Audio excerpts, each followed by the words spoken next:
Chaque soir, le journal de 20 heures égrène, telles les victimes d'une catastrophe naturelle, la liste des licenciements, des fermetures d'usines, des délocalisations. Et derrière ces chiffres, ces noms de boîtes, combien de vies brisées. Mais il n'y a rien de naturel à cela.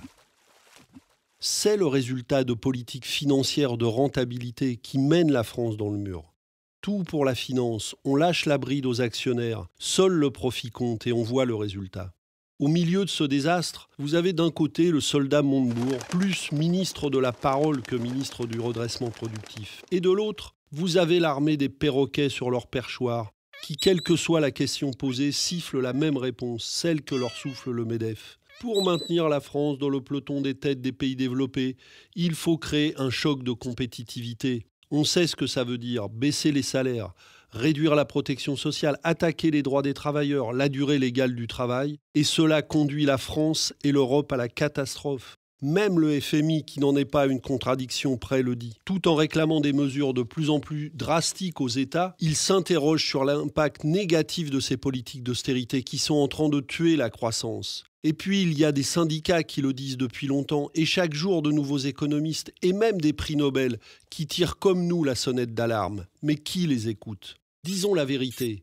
François Hollande ne pourra pas inverser la courbe du chômage d'ici 1 an en menant une politique qui va créer plusieurs centaines de milliers de chômeurs supplémentaires. Un exemple, alors que les collectivités locales sont le premier investisseur public du pays, on leur coupe les vivres en réduisant les dotations d'État. Résultat, il y aura moins d'investissements, moins de commandes aux entreprises, et notamment aux PME-PMI, et donc des fermetures et des licenciements en perspective. On ne relèvera pas la France si on ne commence pas par le redressement social et productif et si on commence par l'austérité. Il faut s'y prendre autrement. D'abord, pour défendre l'emploi, il faut commencer par soutenir ceux qui se battent dans les entreprises et qui sont parfois poursuivis et harcelés. Et c'est pour ça que le Front de gauche demande l'amnistie et la relaxe pour tous les syndicalistes. Il faut ensuite des mesures d'urgence.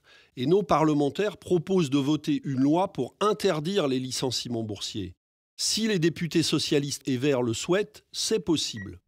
Au-delà de cette urgence, il faut changer les choses en profondeur. Ceux qui ont intérêt à la survie de l'entreprise, à son développement, ceux qui connaissent les métiers, le secteur d'activité, ce sont les salariés, pas les actionnaires.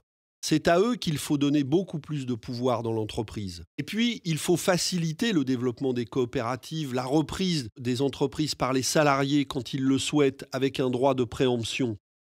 Il faut surtout mobiliser les financements, le crédit bancaire, le crédit monétaire au service du développement industriel. Et si c'est nécessaire, il faut aller jusqu'à la nationalisation à condition qu'elle s'accompagne d'une démarche associant les salariés, les usagers, les élus locaux et nationaux. Enfin, il faut éradiquer le chômage et nous proposons la mise en œuvre d'une nouvelle sécurité sociale, de l'emploi et de la formation qui sécurise les parcours de travail en permettant à chacun d'alterner période de travail et de formation sans passer par la case chômage. Les vieilles recettes ne nous sortiront plus de la crise. N'ayons pas peur de penser différemment. Notre seul dessein, c'est l'humain d'abord et c'est l'avenir.